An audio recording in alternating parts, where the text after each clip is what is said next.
The football team is in major national championship contention mode, and we talked to the mayor of Corinth all about it. This is the Locked On Ole Miss podcast.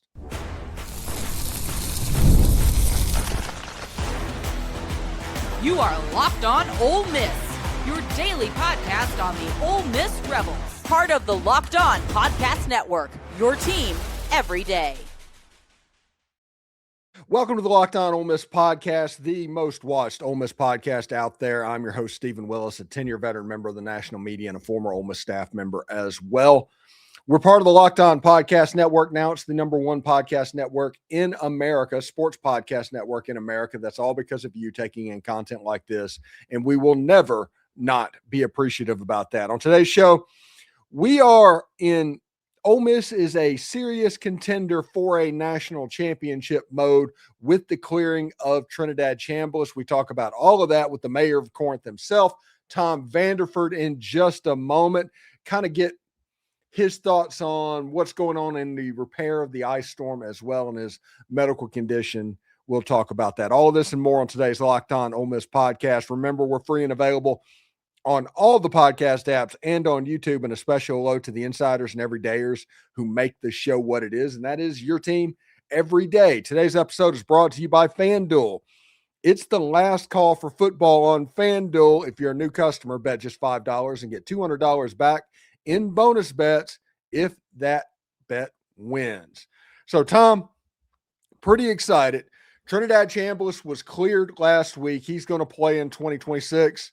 Ole Miss now has the best quarterback in the country, the best running back in the country, and the best kicker in the country. I think we're on national championship watch at the moment. What say you? Oh, I think so also. I've enjoyed watching all of the Blue Bloods fans get butt hurt over this thing. It's really been a joy because if it wasn't a big deal to them, they wouldn't act like they're acting. But you know, they know that Ole Miss is going to be a force next year. We do too. We also know that our defense is going to be improved. So I'm looking forward to it. Much improved. Yeah, much improved on the defensive side of the ball, even before Trinidad Chambliss came back. And, you know, you talk about the Blue Bloods, the quote Blue Bloods being butthurt. LSU's been butthurt for a little bit of time anyway. And now you have to take into account, and it has to be a part of the record. This isn't about talking about LSU or anything like that. Lane Kiffin took 4 players to Baton Rouge, 2 reserves and 2 somewhat important starters with a linebacker and an edge rusher that got replaced almost immediately at Ole Miss. But none of the stars, there's no Trinidad Chambliss down there. There's no Kewan Lacey down there. There's no Lucas Carnero down, who had a multi-million-dollar offer to play football at LSU.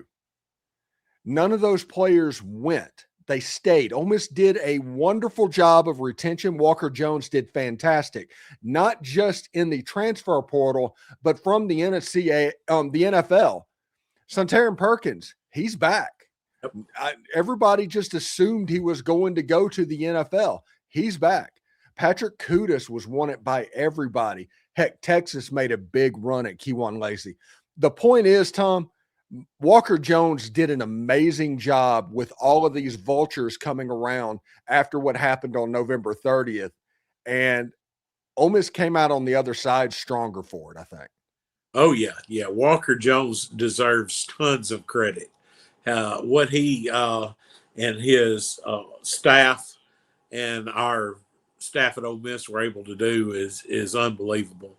I was not thinking it would end quite like this. Of course, the good thing was having a coach that a lot of the players probably didn't like that much. So it's easier to retain somebody. For example, I don't think that it was the players didn't like him very much. I don't think it's that. I think it's the players didn't know him at all, because he kind of did his own thing and showed up at practice, and he had relationships with 2 or 3 players on the team, but for the most part, most players didn't know. It was all about the assistant coaches. I agree. I mean, I laughed when they offered Carnero a lot of money because, Carnero said himself, he said, yeah, I like playing for Pete because Pete will let me kick. Right. Yeah. We talk about it, everything. There's no way that Ole Miss would have beaten Georgia with Lane Kiffin as a coach in the Sugar Bowl. None whatsoever. There's no way that those field goals would have been kicked. Ole Miss would have went for it. Georgia would have stopped it.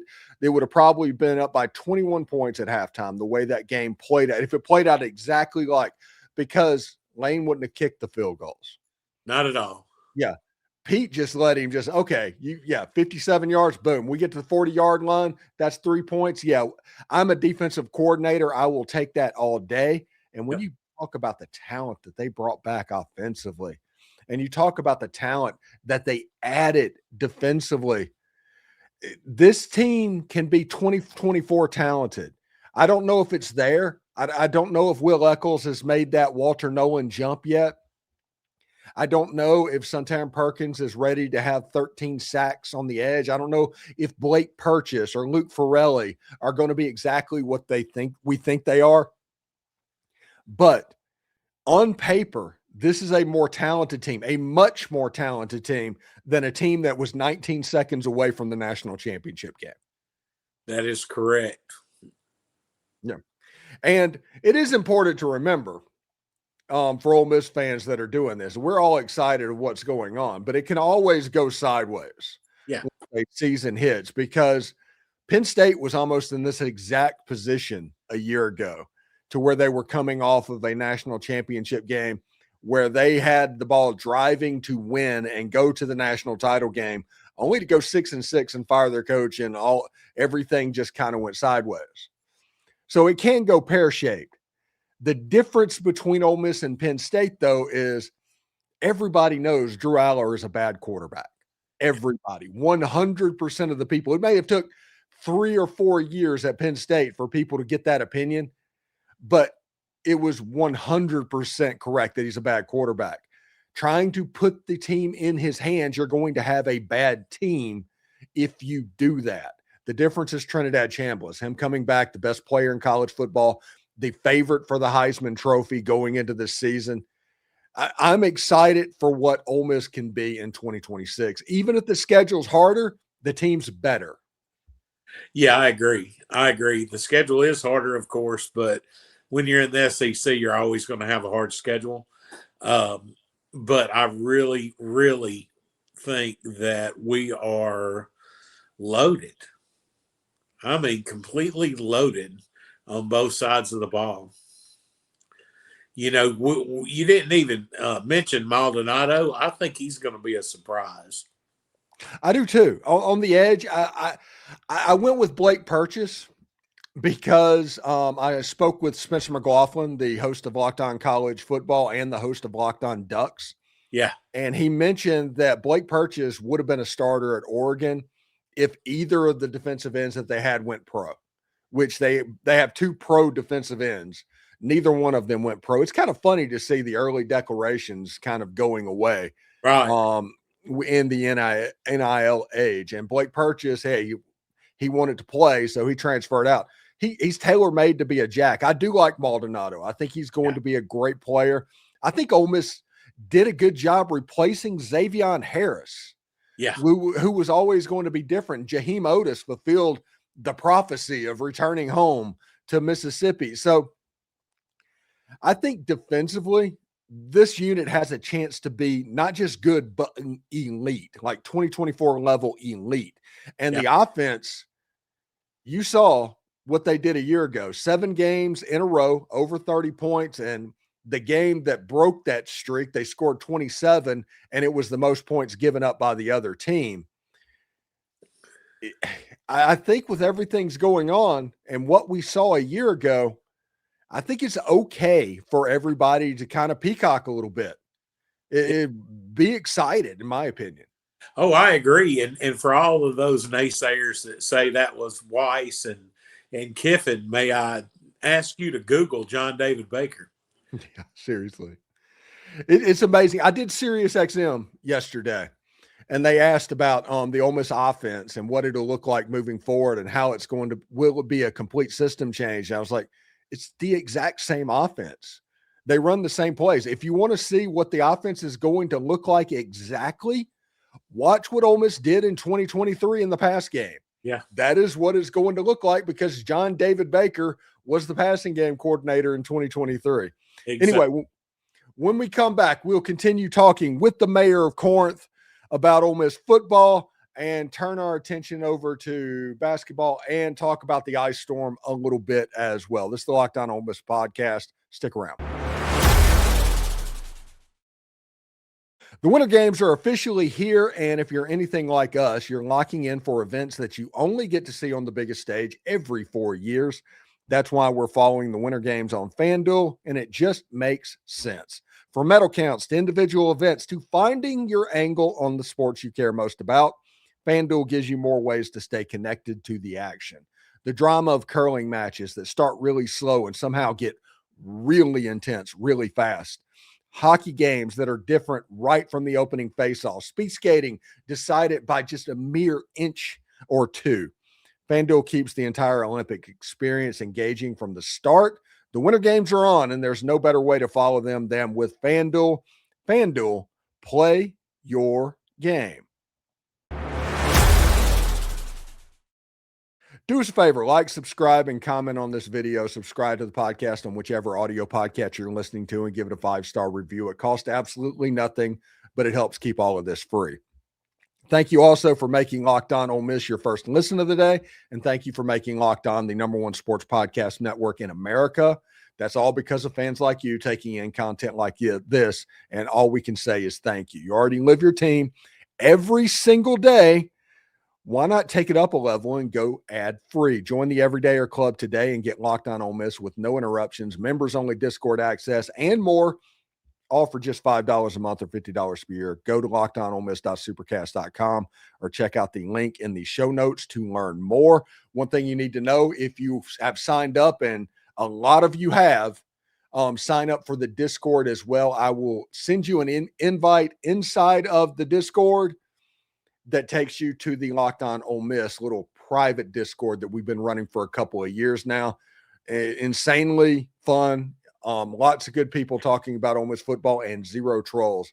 That is something we're very proud of right now as well. So, Tom, we talked next year could be a lot of fun. And I have a text chain, a tweet chain with Alex Donna, who does Locked On Canes. He's the Miami Locked On host.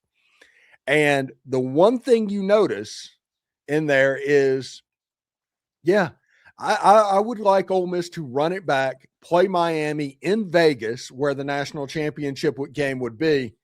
And we had a lot of fun talking about the Fiesta Bowl and getting ready. Let's just do that again. That works for me. So speaking of which, is there any national championship opponent that you would want to see? Oh, man. I would love to see us play and demolish Ohio State. Yeah, that would be a good one. I'd like to see Ole Miss get revenge on Michigan. I don't think Michigan's going to be good enough to get there, but I would like to see them get revenge on Michigan after what happened in that Gator Bowl in like 1991. Oh, yeah, that was horrible. I stayed up all night for that game, by the way. The game was at like 10 o'clock in the morning Central Time. The Gator Bowl at that point. Stayed up, watched it, and just Ole Miss got obliterated. The only thing I remember from it necessarily that you could cheer about was Brian Lee kicked like a 51-yard field goal in that game. And yeah. that was the only cheering point in that football game. And I would like to get revenge for that. Oh, yeah. I can remember watching that game. I was teaching school in the military, and I can remember watching that game and thinking, my gosh, they're so much bigger than us. You know, I think if I remember right, their fullback was Gerard Bunch, and he was almost as big as our best lineman, on defense. Yeah. And I think Tyrone Wheatley? Yeah. At running back. Desmond Howard played in that game. Elvis Gerback was the quarterback. That was the best team in the country.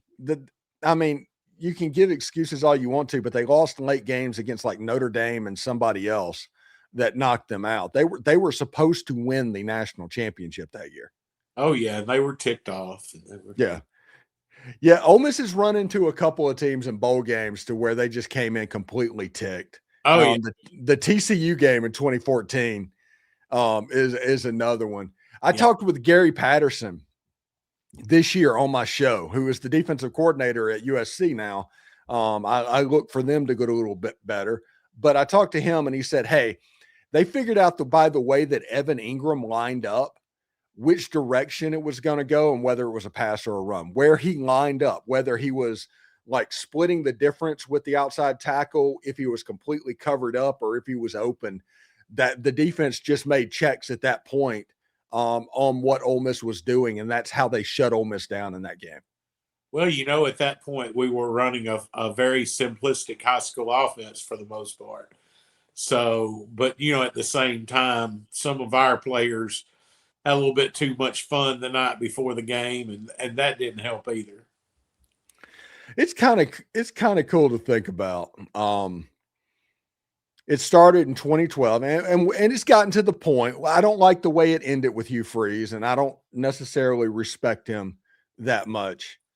But nobody can argue that starting with February 2nd, when I was embedded on signing day at Vanderbilt, when Ole Miss got Kim Dichie and Treadwell and Tunsil and all those guys, that was Ole Miss turning a corner. And now we're at the point, Ole Miss has turned the last corner. Oh, yeah. Competing for the national championship spot at this point. Yeah, and the last time we had some blue bloods that got butt hurt, and they made sure the NCAA knocked us down about 10 pegs. And this time I think they're upset because we've got an administration that said the hell with exemplary cooperation. Mm-hmm. We're taking your butts to court. And I think that's extremely refreshing for us Ole Miss fans. Oh, me too. After hearing over and over, if you just listen to it, they'll go easy on you, and you see them go easy on other schools and all that. And then all of a sudden, Ole Miss nearly gets the death penalty. And it's happened nearly twice. Exactly. So, I'm glad on the third time we stood up. And because there was no reason at all for Trinidad Chambliss not to get his sixth year. I think that he didn't because of the mess that Dabo and them tried to stir up in December. Yeah. Whenever that or in the middle of January, that is when it was pretty much clear that the NCAA was going to try and say, okay, we're going to deny this, and this is going to be your punishment for that. If you're going to do it this way, that's going to happen. The problem is Ole Miss like, nope, that doesn't work for us. So we're going to send in something that Ole Miss actually has a lot of, and a lot of really good ones, and that is lawyers. Yep. And we're going to see what happens. And he got eligible. And everybody's going to say, well, the NCAA is going to come get their pound of flesh now on the Clemson deal. And it's like, okay, come on. Good luck. We'll just do it all again. Yeah. Listen, the NCAA is right. Without congressional help, they're screwed. It's over. It's ball game. But the reality is maybe it's time for the NCAA to fail. Their bylaws and rules and all of this was set up for a system well before where we are now, and they have shown no way to deal with it in a equitable manner. It's all a selective enforcement. It's all just ridiculousness. So maybe it's time for the NCAA to fail, and whatever is going to come out of their ashes, because there's always going to be college football. Yeah. That's always going to happen. Whatever comes out of those ashes will be better and built from the ground up with the expectation of this world that we live in now. I don't think that anything is necessarily up in the air. I think that the NCAA has been treading water for 4 years and they're starting to get tired, and it's just a matter of time before they go beneath the water. I completely agree, and that's why I'm not worried about a pound of flesh for Nelly at all. Knowing that I'm sure there are things that could come to light with the Blue Bloods that would make them want to squash this. Oh, yeah, no doubt there. All right, when our final segment, we're going to continue to talk to Tom about what happened in the All-Star Ice Storm and how he made it through it a little bit as well, and I'll ask him if he watched the first baseball game or thoughts on the baseball team moving forward this season as well. So stick around. This is the Locked On Ole Miss podcast. This year, the new year is here, and the perfect time to reset your routine and refresh your space is right now. If you're spending more time at home, you might as well love how it feels. That's why you should turn to Wayfair. It's a one-stop shop for getting your home back on track. From bedding and mattresses to storage solutions for every room, Wayfair makes it easy to start the year fresh. Wayfair has everything you need for a full home refresh all in one place. Whether you're updating your living room, organizing your space, or upgrading your work from home setup, Wayfair's huge selection makes it easy to find exactly what works for your style and budget. Listen, my wife just refreshed the living room with 2 ginormous bookshelves, unbelievably huge, and was also able to pick up some pretty cool decorative statues. There's one that's like a wooden pelican that's kind of cool. We live right on the Gulf, so we're pretty familiar with pelicans and all of that stuff. And she got a rug for the kitchen. It was about as perfect of an experience as shopping can be. I love that I could find pieces that matched my style without spending a fortune. The shopping is easy, the delivery is smooth, and everything arrives exactly as expected. It honestly made getting back into a routine this year feel a lot more manageable. Get organized, refresh, and back on track this year for way less. Head to wayfair.com to shop all things home. That's WAYFAIR.com. Wayfair, every style, every home. Hiring also isn't just about finding someone willing to take the job. It's about finding the right person with the right background who can actually help your business move forward. And if you want candidates who match what you're looking for, Indeed sponsored jobs, well, that's the move. Because instead of hoping the right person stumbles across your post, Indeed helps you match with quality candidates by boosting your job listing to people that fit your specific criteria like skills, certification, and yes, location.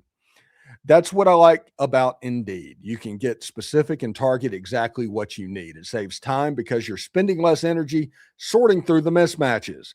And with sponsored jobs, your post gets seen by candidates who are actually a fit. Here's a stat that says it all. It's Ben and Bennett. In the minute I've been talking to you, companies like yours have made 27 hires on Indeed, according to Indeed data worldwide. So if you're hiring, spend less time searching and more time interviewing candidates who check all your boxes with Indeed sponsored jobs. Listeners of this show will get $75 in sponsored job credit to help you get your job the premium status it deserves at Indeed.com/podcast. That's Indeed.com/podcast. Terms and conditions apply. Hiring, do it the right way with Indeed. All right, Tom, one thing before we get out of here, just a generational historic ice storm. I was in Mississippi in 94, although South Mississippi. I didn't get hit with the really bad stuff whenever that happened in 94, but Winter Storm Fern, I think that's what they're calling it. It was nothing to mess with. Oxford got absolutely obliterated, but if you look at the map, Corinth is right there lined up with where weather goes with Oxford. How did you make it through it, man? Ooh. Well, first of all, I'm going to say this. I was here for 94, and I was here for this one, and this one was worse. in my opinion, than 94. 94, it only the ice only came down for a few hours, and this one it was over a day of ice, just constant. There was on the top of my truck, there was a good 1.5 to 2 inches of solid ice on the top of my truck. So we lost power that Sunday morning at 4:00, 4:20, and we got power back a week later. We were very fortunate. There's some people that just now, 2 weeks into it, got power back. So we were fortunate. We got our internet back within 10 days. Some folks aren't that lucky that live out in the edges of the county, and it'll take them a little bit longer, but you'll get a kick out of this, luckily, because we were unprepared. But I had an old high school friend that sent me a message and said he had a hardware store, and he said, "Look, I'm getting some propane heaters in tomorrow. You need to come buy one." I said, "Yes, sir, I do." So I got a 30,000 BTU propane heater and borrowed some grill tanks from some people, and then stood in line at Lowe's forever and got a generator, and we kind of made it through it. Man, that's good to know that you made it through it. I hate that you fell down. I think you cracked some ribs. Yeah, that happened right towards the edge of the ice storm. God bless it. A good friend of mine was here with me, and so was my son. We were going to go get gas for the generator, so on and so forth.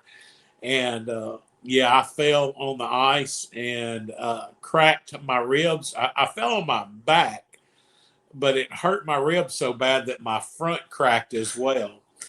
So it was quite an ordeal.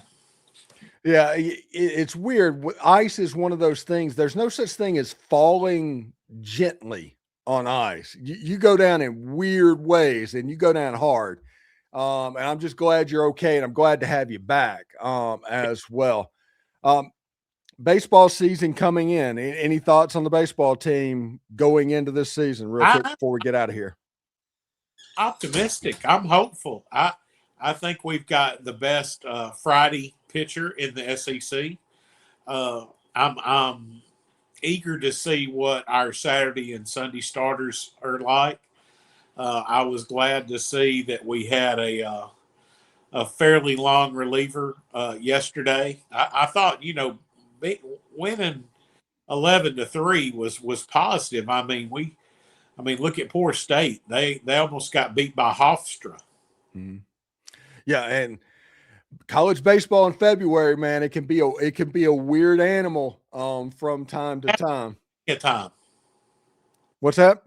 It's happened to Ole Miss many a time, Yeah.